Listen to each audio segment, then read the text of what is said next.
एक वीडियो बहुत तेजी से वायरल हो रहा है, जो आप सभी स्क्रीन पे ये पहले सीन देखिए।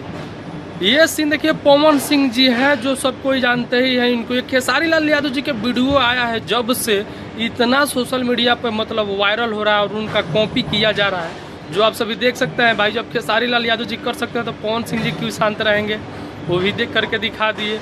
अभी हाल ही में एक सॉन्ग भी आया था उस पर, जिसपे बहुत ज़्यादा विवाद हुआ था। नचनिया करांजो से शिवानी जी सॉन्ग को गाई थी, उस सॉन्ग को लेकर भाई अभी काफ़ी ज़्यादा विवाद चल रहा है। चले यहाँ पे पावर स्टार पवन सिंह जी क्यों शांत रहे, इनका भी वीडियो देखिए भाई, कुछ क्लिप देख लीजिए।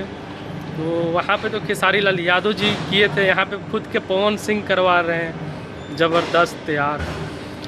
तो यार यही हमारा भोजपुरी है, जो एक चीज़ कर रहा है उस पर सारे लोग चलो पहले करते हैं। एकदम मतलब क्या बताया जाए भोजपुरी में क्या हो रहा है, कुछ समझ में नहीं आ रहा है। बट आपकी अभी वीडियो देख रहा, अभी बहुत तेज़ी से पावर स्टार पवन सिंह के वीडियो अभी वायरल किया जा रहा है, जो आप सब भी देख सकते हैं। यही बात है हमारे भोजपुरी में, पहले जो करे उसके पीछे पहले सब लोग करो, फिर उस पर विवाद भी करो, फिर लाइव में आके माफ़ी भी मांगो और लफड़ा भी करो। तो आप सभी भोजपुरी के चाहने वाले हैं तो प्लीज़ एक बार कमेंट करके बताइए क्या आप लोगों का राय है। वीडियो अच्छी लगी हो तो लाइक कर लीजिएगा, चैनल पर नहीं हो तो प्लीज़ सब्सक्राइब करके वीडियो को ज़्यादा से ज़्यादा शेयर कर दीजिएगा।